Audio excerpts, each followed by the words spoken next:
नमस्कार, मैं अब्दुल वाजिद और स्वागत है आप सभी का अमृत विचार के ख़ास कार्यक्रम जनता की आवाज़ में।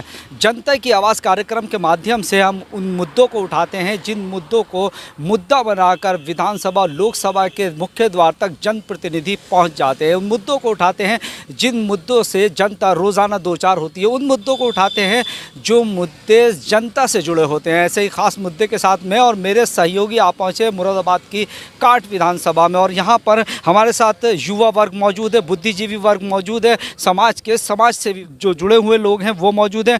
सीधे तौर पर इनसे बात करेंगे और सबसे पहले बात करेंगे मतलूब हुसैन साहब से, जो जनता से लगातार जुड़े हुए मुद्दों को उठाते रहते हैं, जनप्रतिनिधि तक पहुंचाते रहते हैं। सबसे पहले जानना चाहेंगे कि इस काट विधानसभा से विधायक कौन है आप?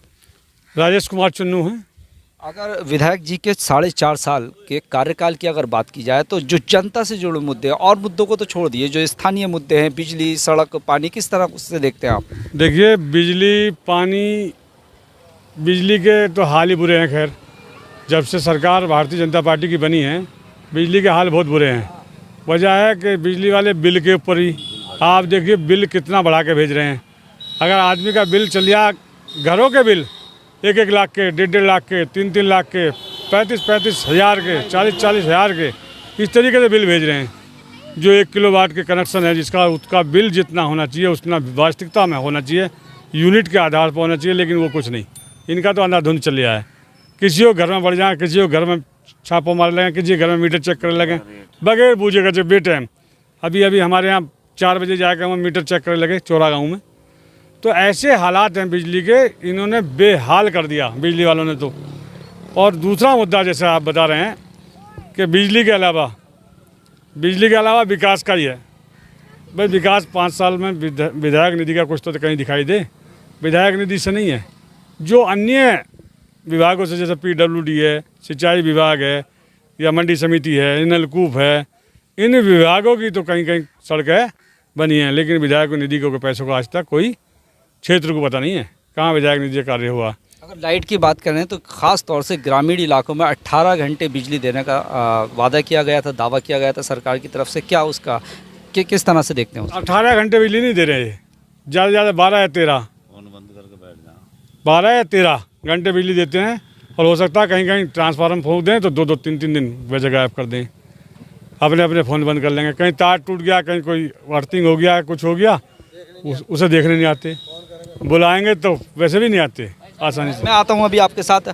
सबसे पहले अब यहाँ पर बात करेंगे युवाओं से, यूँ कि कहा जाता है कि युवा ही देश की तकदीर और तस्वीर बदल सकते हैं। हमारे साथ कुछ युवा यहाँ पर मौजूद, आइए बात कर लेते हैं। सबसे पहले ये बताइए कि आप क्या पढ़ाई करते हैं? जी।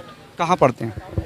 जी, पब्लिक इंटर कॉलेज। किस तरह की अगर शिक्षा व्यवस्था की बात करें तो किस तरह से देखते हैं आपको, यूनिवर्सिटी वगैरह? शिक्षा के मामले में तो बिल्कुल बेकार करके रख दिया जब से, यानी कि ये सरकार है। ये लॉकडाउन में तो बिल्कुल पढ़ाई नहीं हो रही, डायरेक्ट छोटे बच्चों को। पूरे देश के लिए, पूरी दुनिया के लिए था लॉकडाउन में, तो ऑनलाइन पढ़ाई हुई। व्यवस्था की बात करेंगे, यहाँ की व्यवस्था की बात करेंगे आप? व्यवस्था बिल्कुल भी सही नहीं है, क्योंकि पढ़ाई नहीं हो रही है बिल्कुल पूरा, यानी लॉकडाउन में ऐसे ही चल रहा है। स्कूल में कितने स्कूल हैं यहाँ पर? ये यहाँ पे यानी कि इंटर कॉलेज तो यानी मेरे पास में तो 3 है। एक यानी पब्लिक इंटर कॉलेज, एक HMM, एक HM ये है।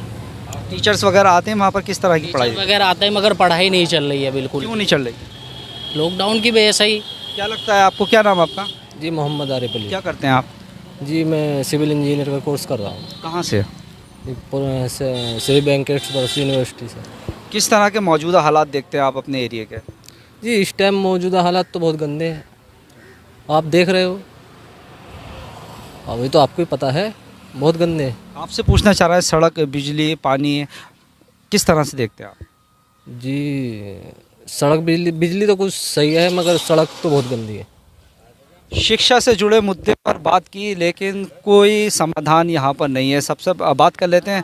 सबसे पहले जानना चाहेंगे सरकारी योजना, क्योंकि आप जनप्रतिनिधि, अभी इससे पहले आप पूर्व प्रधान थे यहाँ पर, तो किस तरह की खामियां देखते हैं? क्या जो सरकारी योजना है आम जनता तक पहुँच पा रही? देखिए, मैं आपको बताऊं भाईजान, योजनाएं जो बताई जा रही हैं, जैसे हमारे माननीय प्रधानमंत्री जी ऐलान कर रहे हैं कि साहब हमने 41 लाख शौचालय बनवा दिए, वो 41,000 मकान बनवा दिए, 41 लाख। मैं कह रहा हूँ 41 लाख की बात तो छोड़िए, अगर फ्रंट पर देखेंगे आप आके, तो मेरा अपना मानना है जो मकान बनाने का मामला भी है, आवास बनाने का, आवास योजना का जो है, उसमें भी 41 की बात करो, 41,000 नहीं बने होंगे, 41 लाख तो छोड़िए, पूरे उत्तर प्रदेश की बात कर रहा हूँ मैं। और जिस तरीके से आप किसान की आय का उत्तर प्रदेश को छोड़ दीजिए, आप अपने काट विधानसभा के। हाँ जी, विधानसभा के जैसे किसान की आय का मामला है कि खाब गन्ने का वजह से नहीं, किसान की आय दोगुनी कर देंगे। किसान की आय दोगुनी क्या होती है, उनके पास महंगाई की मार इतनी हो गई। देखिए आप तेल का क्या रेट है, आप सरसों का तेल देख लीजिए, डीजल देख लीजिए, पेट्रोल देख लीजिए, गैस देख लीजिए, दवाइयों को देख लीजिए, हर मुद्दे को आप देख लीजिए। महंगाई से मार दिया किसान और मजदूर, ये महंगाई से ही मर गया। क्षेत्रीय मुद्दे, योजनाएं सरकार की कहाँ हैं? कोई गरीब आदमी पात्र जो है, पात्र लोगों को तो राशन भी नहीं मिल पा रहा। क्या वजह मानते हैं दादा उसकी? क्यों जो लाभार्थी है उन्हें जो सरकारी योजना है उसका लाभ क्यों नहीं मिल पा रहा? देखिए, लाभ मिलने का तो मतलब ये होता है कि जो और आम जो मतलब कुछ नेता मान लीजिए या कोई दबंग आदमी मान लीजिए, उनके सामने आदमी कुछ बोल नहीं पाते हैं। अब जैसे कि मान के चला, अभी लॉकडाउन चला है, इस लॉकडाउन में हमारा 5 किलो राशन माननीय मोदी जी ने दिया, लेकिन कोई आज भी व्यक्ति ये बता दे मुझे कि 5 किलो राशन किसको मिला? 3.5 किलो, 4 किलो जो और उन्होंने जैसे कि चना दिया या और भी अन्य चीज़ें दी हैं हमें, हमारे मिलने मतलब आने वाले व्यक्ति को, किसी को भी कोई नहीं मिल पाया है। और अभी मैंने एक दिन एक मुद्दा थोड़ा सा लिया था, मैं वहाँ पर पहुँचा तो मेरे डीलर ने खुद कहा कि 112 पे कॉल करो और इसको अभी उठवाओ। तो मैंने कहा तेरे में अगर इतनी हैसियत है तो तू अपनी पूरी लगा और मुझे उठा हैं, मैं तुझे 4 किलो नहीं काटने, मतलब भ्रष्टाचार के खिलाफ आवाज़ उठाई तो धमकी मिली। जी, धमकी मुझे मिली है और उन्होंने कहा 112 नंबर पे कॉल करो और इसको उठाओ। मैंने उसको खूब कहा कि सोच ले, समझ ले, इन गरीब आदमियों का मत दे, मत खा तू ज़्यादा। तू जो मुझे मिलता है किसी और को, मेरे पड़ोस वालों को मिलता है, मेरे अन्य भाई हैं, माननीय मतलूब जी हैं, माननीय रईस जी हैं, रईस साहब हैं, सागिर साहब हैं, जुम्मा प्रधान जी हैं, दोले प्रधान मौजूदा हैं। इन लोगों ने उसमें लॉकडाउन में इतनी मदद की है लोगों की, पैसे से, आने जाने से, खाने पीने से, लोगों के घर जा जा करके। जो लोगों को रहने के लिए अभी बरसात के मौसम में इन लोगों के, हमारे जैसे कि छप्पर या टीन या मकान नहीं है, उन लोगों को पन्नी, पाल या जो भी है उनको इंतजाम करा है। कुल मिलाकर सरकार की तमाम योजनाएं हैं, लेकिन आरोप सीधा है कि योजनाओं का लाभ नहीं मिल पा रहा है। सबसे पहले नाम जानना चाहेंगे। बजरुद्दीन। क्या मौजूदा प्रधान है आप? मौजूदा प्रधान। देखते हैं इसे। आरोप है कि राशन डीलर राशन सही से नहीं देते हैं, तो किस तरीके से आप इनकी आवाज़ उठाएंगे? नहीं, देखो राशन तो हमारे गांव का डीलर है, सही बांट रहा, और भी लोग हैं लगभग, नाम कटे हुए भाई, वो ऊपर से कमी है, उन्होंने सरकार ने जैसा करा तो वो नाम जुड़ जाएंगे, बाकी तो सब सही है। प्रधानी का हमारा पिछले 5 साल में कोई काम नहीं हुआ था। 3 गांव पड़ते थे, एक देहरी, साहपुर, पोट्टा, अब ग्राम पंचायत अलग हो गई। यहाँ के प्रधान हमें, वहाँ के हमारे चाचा बने, तो काम वहाँ भी चल रहा, काम यहाँ भी चल रहा। इस तरह के चैलेंज देखते हैं आप अपने सामने, प्राथमिकता क्या रहेगी? चैलेंज क्या, अब जो आदमी 350 की मजदूरी करता, अभी वो उमरी चौराहे पे कोठी पे इधर उधर सब्जी लेने चला गया, मजदूरी करने जा रहा, तो 100-200 का तेल फूक आता।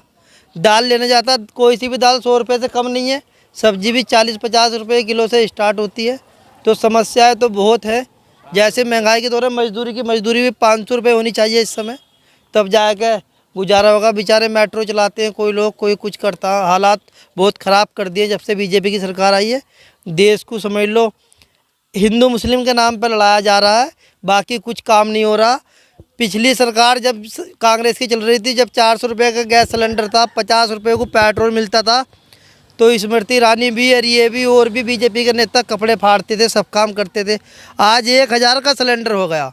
सिलेंडर जो मोदी सरकार ने दिए वो 90% सिलेंडर लोगों के टांड पर रखे। हम जैसे आदमियों के भी सिलेंडर भरवाने को कभी कभी हम भी सोचते हैं भैया चूल्हा ही चला लो। 1000 का सिलेंडर आ रहा, वो भी उसमें भी समझ लो कटौती हो रही, पूरा नहीं आ रहा। तो समस्या तो जितनी गरीब के साथ है इतनी अमीर के साथ है।